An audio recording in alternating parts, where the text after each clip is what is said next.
Hello and welcome to Cut Through the Noise with me, Aisling O'Rourke. This is the podcast for business leaders who want to increase your sales by elevating your brand through impactful communications and marketing. Here on Cut Through the Noise, we don't just talk theory, we provide you with actionable advice and strategies to help you connect with your audience and grow your business. And thank you for tuning in to today's episode. I hope you've been following us for a while, but if you haven't, don't forget to check out the Cut Through the Noise back catalogue.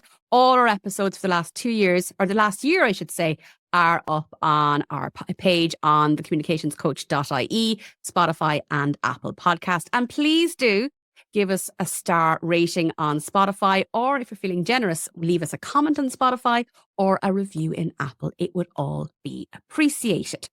Now, on to today's guest. And when I introduce him first, you might wonder why on earth we're inviting someone from his neck of the woods on to talk to us about communications and marketing. But I hope you will find what the next guest has to say particularly helpful. I'm joined by Captain Niall Downey, Captain as in airline pilot Captain Niall Downey, who happens to be a former cardiothoracic surgeon. Niall, you're very welcome to Cut Through the Noise. Thank you, Aisling. Thanks for having me. Now, even just describing you with those two titles, it seems, how can you be both a pilot and a cardiothoracic surgeon? And what has it got to do with communications and marketing? But Niall, you have a particularly interesting career path. And we want to talk to you about the work that you're doing today to help people look at how the aviation sector approaches problem solving and, in a nutshell, and deals with crises. Is that correct to say? That's about right. Yeah. As you say, I started as a cardiothoracic surgeon. I went to Trinity in Dublin and studied medicine there for 6 years. Then worked in Dublin as an intern in St. James's, and then went back and taught in Trinity for a year. It's actually down your neck of the woods for a few months as well in Tullamore. So after Trinity, then I moved back to the north. I headed to Belfast and did my surgical training program there. So I was mainly in the Royal Victoria and two of the other Belfast hospitals. So I got my fellowship at the Royal College of Surgeons in Ireland when I was there, and then started sub-specialising into cardiothoracic in the Royal. After a couple of years there, I moved back down to Dublin to the Mater, to the National Cardiac Surgery Unit. So it was between the Mater Private and the Kids Hospital in Crumlin.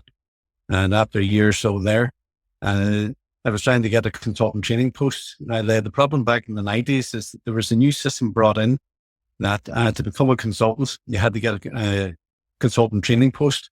But there wasn't enough of them to go around. So it was musical chairs, basically. And a few of us were always going to be called between the chairs. And I was one of the unlucky ones. So I was left then after 12 years of training. I had very few career prospects. I'd already tried America, Australia, the UK. And I was now left basically in a dead end. That I could keep working at the level I was at, but it was all 6-month contracts, which eventually run out. And it wasn't going to be a 30-year career path. And that thing with the 6-month contract, like even to this day, though, that is an issue for people in lots of fields of work. Like when you work hard in an industry, you've specialised, you've done the training, you do want that stability, that you can plan a life around it. Yeah, well, working hard, I was clocking up 120-hour weeks at that stage. The Matter used to do 56-hour shifts, even at weekends. At that stage, you're doing research papers, you're doing MD proposals, you're doing all sorts of things. And it has to lead to something that has to be a career rather than just a job. Yeah. That's where I ran into that end then, that it was a job, which was eventually going to run out because you get replaced by someone younger. And the problem with healthcare is that even when you do get the training post, you're still moved around different parts of the country. If you're married, you're probably in a different part of the country than your family are. It's not a great setup for some of our most highly trained people. So you decided then, do you know what? I'm going to try and build a different career for myself because this is not working for me. You went and you became a pilot and learned about the protocols that are in place to try and mitigate risk.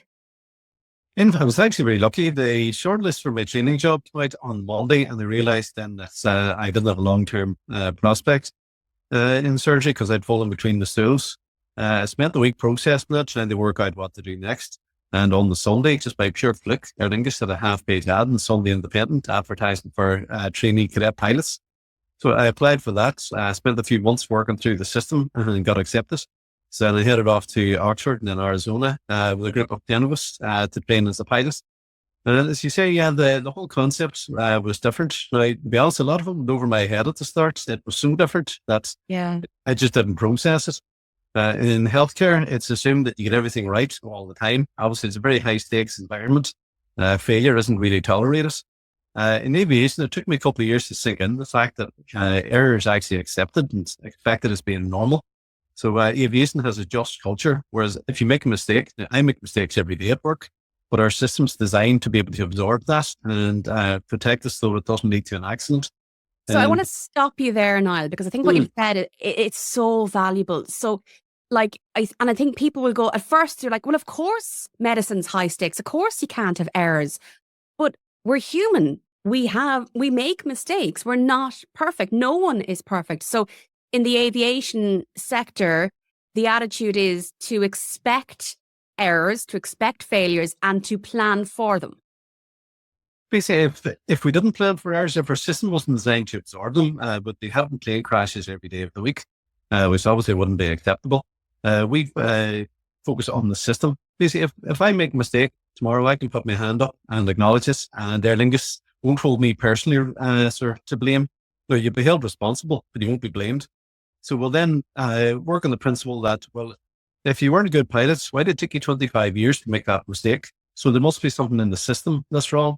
So instead of looking at who went wrong, we focus then on what went wrong and look at the system and see where was the tripwire you fell over today. And we try and engineer that out of the system. And if possible, build in safety nets. Whereas healthcare tends still to focus on the last person who puts the ball, take the hit on, and then it's name, blame, shame, retrain, which hasn't been a very successful system. And all the research shows that.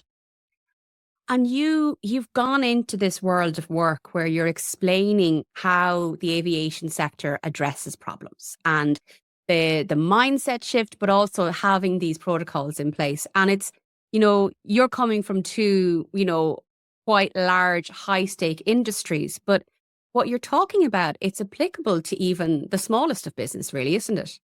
It's applicable to general life even. The basic principle, as I explain it, is that basically human beings have been evolving for 200,000 years. We evolved very, very slowly, and our brains evolved very, very slowly. In the last 100 or 200 years, society and technology has accelerated at warp speed, and our brains haven't kept up. So basically, our brain's 3% of our body weight, it uses about 25% of our energy. So it has evolved to take shortcuts to try and save energy and make it more efficient. Now, those shortcuts are great, and generally they work very well, but the downside is there's a margin of error. Now, for the last few 100,000 years, that margin of error has been totally inside the boundaries. For the last 100 years now, the safety margins have got so tight that margin of error is now outside the safety boundaries. So now we're looking at accidents, adverse events, we call them in healthcare, and we now need to deal with it. So basically, we're operating high-tech 21st century technology, but the brain is still running on caveman software, and we need to take that into account. Now, when I'm working with clients and I'm always saying to them, one of the first things you need to do when you're starting any business is to figure out, what's the point of what you're doing? Why should people care about what you're doing? But also to plan for a crisis, because the only thing that is certain in life, or one of the few things that are certain in life, is that there will be a mistake, there will be a crisis, and how you deal with the crisis in the moment will have a significant impact on the success of the business going forward. So then if we were to take on board the aviation way of doing things, say in a small business, what would that look like, Niall? Well, it applies to the crisis management, but even going back a bit, the crises don't happen very often, thankfully. Mistakes happen all the time. I make mistakes all the time. So our system's actually designed to sort of intercept those mistakes quite early on before it actually gets to the stage of being a crisis. But the principles apply despite what level it gets at. So say in aviation, we work on, there's the reactive for trying to catch problems, and then there's proactive, trying to anticipate problems before they actually become an issue at all. So the proactive is our sort of crew resource management system. So that's based on avoid, trap, mitigate. So we try and avoid the mistake from happening. but we accept the fact that we're going to miss a certain number of them. We then try and trap the ones that get through. We accept we're going to miss a certain number of those as well. Then we move on to mitigate, so that we now can't stop the error from having some sort of impact, but we can reduce the impact. So we say, for example, in aviation, when I'm coming into the land, say I'm heading off to Barbados tomorrow, I'll take the wheels down at about 7 miles out from the runway. We have a schedule that we timetable through. So I always know to take the wheels down round about then. There's various sort of safety nets to try and prompt me to remember to take the wheels down as we get closer and closer to the ground. The last case, when we get about 800 feet off the ground, I fly an Airbus A330, it'll actually start talking to me and say, like, too low gear. So it's now too late to cut the wheels down, but we can mitigate the problem because I can put on full power and climb away and come back around to have another go. So again, the avoids with checklists to try and avoid us getting there. Trap, we've got a final sort of landing check that should pick it up. And if we miss that, mitigate, because then we go around. We can't stop the incident from happening now. We're too far down the line, but we can turn it into a very small event of a go around versus a very big event of landing with no wheels down. And the same principle can be applied to all industries and walks of life. And I think, people might say, oh, sure, like, there's no point. Sure, my business, I'm too small. It's just me here. Why do I need a checklist for my communications and marketing? But actually, if you break down everything that you're doing into actionable steps, first of all, you're actually looking at, well, how much effort am I putting in here? And is this an efficient way of working? Could I be doing things in a slightly better way? But also it's really important because at some point you might get sick or you might take on another member of staff. And if you have all of that documented in a spreadsheet or even in a video, whatever way works best for your industry, it's easier to onboard new members of a team because they understand how your system works. And you can then be more efficient by having a better grasp on how your system works as well. Yeah, it's actually, even apart from checklists, the whole thing's just a mindset. My mindset every day is like, I expect to make mistakes. We see no shame in it. So like my big tagline when I'm giving presentations is error is nothing to be ashamed of. In healthcare, if you make a mistake, you generally are ashamed by it, that it shows that you're not good enough at your job, you didn't work hard enough. In aviation, we have a totally different mindset. We show that, yeah, you made a mistake. That shows you're a human being. Now let's process it and deal with it. We can try and, so we don't try and avoid all errors. We know we're going to make them anyway. It's all about error management. And so if you trap them early enough, we can deal with them without them leading to any sort of great impact. You mentioned mindset there, and like to go from trying to do everything perfectly to the exact opposite of, you know what, things are going to go wrong. That's a huge piece of work to do, isn't it?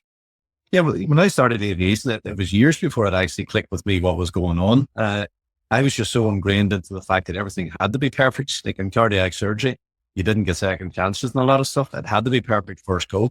So my whole mindset was you don't make mistakes. If you do, it shows that you're not very good at your job. Don't let it happen again. And eventually in aviation, I sort of clicked, hang on, like, there's now starting to sort of crystallize what's going on here. Of course we make mistakes. That's just taken as read. So now I don't even try and be perfect anymore because I know it's not attainable. And you'll burn so much energy trying to do that. You're going to miss the important things. So now just sort of accept, yes, I'm going to make mistakes. The main thing now is that we avoid, trap or mitigate them. We deal with them as they go on so that the mistake has happened, but it doesn't lead to anything serious. And we just sail on with our day. Let's say tomorrow, I'm doing a 9-hour flight tomorrow. I can make all sorts of mistakes, but we're going to arrive safely in Barbados, please God, because our system is designed to absorb those mistakes and let us deal with them.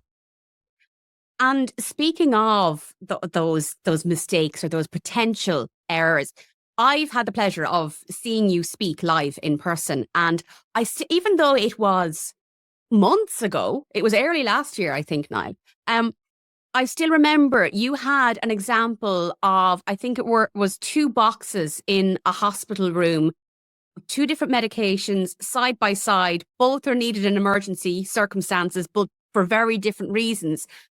Can you explain that one for us, if you can remember the example that I'm talking about? Because it just really highlighted how blatantly obvious these potential errors can be when you take the time to look at your surroundings and the system you have in place for work. And that was drug errors. I think they showed a few different examples that day, but it's so common in healthcare. They actually have a name for it. They're called salad drugs, SALAD, sound alike, look alike drugs.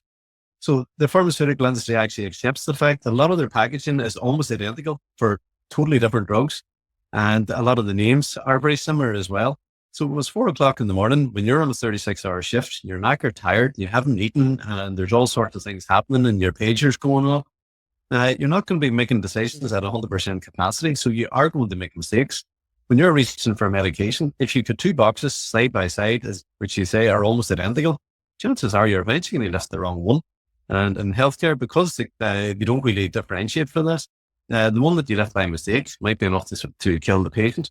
Yeah. So that sort of thing should be easily dealt with, but it's very hard to convince the pharmaceutical industry to get involved in that, because when it comes to making a mistake, they can just say, well, we've got our packaging very clearly labeled. The staff member should have been more careful reading it, which is all very well, but it doesn't take human factors into account. In aviation, we apply human factors all the time. Like I say, we spoke there about me coming in to land tomorrow. When I take the wheels down at 7 miles, there's a lever sticking out of the dashboard right in front of my face, which has two little rubber wheels on it.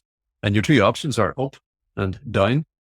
So we take it for granted that, I'm a reasonably intelligent person. I should be able to work these things out. But when I'm coming in the land, if I've got a very strong crosswind and it's lashing rain and there's a shower in front of me and there's other things going on, I'm eventually going to make mistakes, and that mistake will have huge consequences. So let's simplify things down as much as possible to reduce the chance of me making that mistake. Whereas healthcare still makes things very hard for their staff. And that's the human factors approach I've been trying to change now the last 14 years in healthcare. And it's been a very slow, long climb. And the reason I wanted to have Niall onto the show this week was because I have had the pleasure of hearing Niall speak, and also of reading Niall's book, and we'll give you the name of that in a moment. But like the way you explain things and the importance of accepting that mistakes are going to be made, and accepting that in your team, people are going to be tired. They might be unwell. They might be working longer than they should. They just having a bad day. If you plan for all of that, you can avoid massive errors, which ultimately will cost you money. And having a plan then, so you create a plan so that you document, you have a system in place, so you prevent as many of these errors as possible so that everybody's, aware of them. You have the mindset that Niall is speaking about, where you accept that we're human, we're going to make mistakes, but we're going to do our best to avoid them. And then in my world, you have a crisis communications plan in place so that if something does actually go wrong in the end, you then know what to say, who to say, how to say it, and you can deal with it in a clear and professional manner. Niall, why do you continue doing this work? Because I imagine it can be really frustrating. It can. I have very little progress with healthcare for the last 14 years, but in the last year or two, I see since the book came out, that's been a bit of a game changer. People are starting to look into it more. Some people have read it and have seen sort of the logic behind it and have realised that it does actually explode water. I'm now working with the Matter Private Group in Dublin. I'm sort of training up the staff there in the whole concept of error management and accepting the things will go wrong. The whole human factors approach, basically, that aviation takes for granted. So we're now trying to train that across the network. And there's other hospitals getting interested as well. But it is a huge mindset shift, especially in healthcare, where basically error hasn't been tolerated for the last 100 years. And if you did make mistakes, it was name, blame, shame, retrain. And that's their own research has shown that hasn't worked very well. Healthcare research over the last 50 years has shown consistently that when you look at hospital admissions, 10% of them have what they call an adverse event. So a mistake happening that has harmed the patient that was totally unrelated to what they came into the hospital with, basically just a human error. Someone made a simple mistake. Like say the drug errors you spoke about there with the salad drugs, they were given the wrong drugs, wrong medication, like the wrong type of route. I mean, healthcare is full of problems like that. Their own research has shown that 10% of the country's healthcare budget gets wasted on a human error. So if we take the Republic of Ireland, for example, the public healthcare budget is around about €20 billion a year. So according to their own research, about 2 billion of that is getting squandered. And again, their own research shows about 70% of those issues could be caught. using our aviation safety approach. So basically, there's about €1.5 billion on the table up for grabs. So I'll hopefully be in touch with the new Minister for Health the next week or so when she gets settled in, and see if I can maybe try and help. It's phenomenal. And when you break it down to like this, just the cost on lives, but financially as well, like it's fascinating hearing you speak about this. And I'm delighted that we were able to get you on the podcast. I really am, because I think it's such important information and it's tangible for people. We can all benefit from it. And I think if we could apply what Niall has said to all of our businesses and how we approach our work, and particularly those of us that are managing a team of people, and that mindset is hugely important. Like in my area, my experience in working in the media industry, it very much is a name, shame and blame culture. You know, there is no room for human error. And I think it's a shame really, because it has seen really, really good people leave the industry as a result of the mindset and the culture around things like that. And perhaps if there was a more proactive and accepting culture of where human errors are going to happen, so this is how we're going to try and mitigate against them, those mistakes would be significantly less. Well, Niall, I know that you have your own organization, you have your book, so give us all the details. How can people find out more about what you do? Well, the organization is Framework Safety Group Limited, with the website, frameworksafety.com. The book is, well, it's about errors. So what else are you going to call it? But oops, why things go wrong. And it's a very distinctive cover as well. It's, if you think of warning signs are yellow and black. So the cover of the book is yellow and black, and it looks as if there's a big tear across the cover where, oops, somebody's torn it, which gives you a sneak preview on the inside. But it's available in all the bookshops around town. Budget Figures have it, Easton's have it, Debray, all the independents, Alan Hennis. It's in Waterstones in the north and in the UK. It's on Amazon. There's an ebook format of it now available in all the various formats. It's available in the States through Barnes & Noble. So it should be easy to find. For social media, if you Google me, you should have no problem finding me at all. Just Google Niall Downey. There's a Twitter account, although that's used a lot less in the last few months than it has been. Thanks, Elon. I'm on Blue Sky as well. I'm on LinkedIn. So if you Google me, I'm very easy to find. And we'll have Niall's links in the show notes. Well, Niall, thank you so much for your time and for joining us on Cut Through the Noise. I know that listeners will have found our conversation very useful. And of course, if you did enjoy the episode of the show, please do feel free to give us a 5-star rating or a comment if you're on Spotify, or a review if you're on Apple Podcasts. And buy the book. And buy the book, of course. And don't worry, we will include a link to Oops, Why Things Go Wrong on our show notes a little bit later on.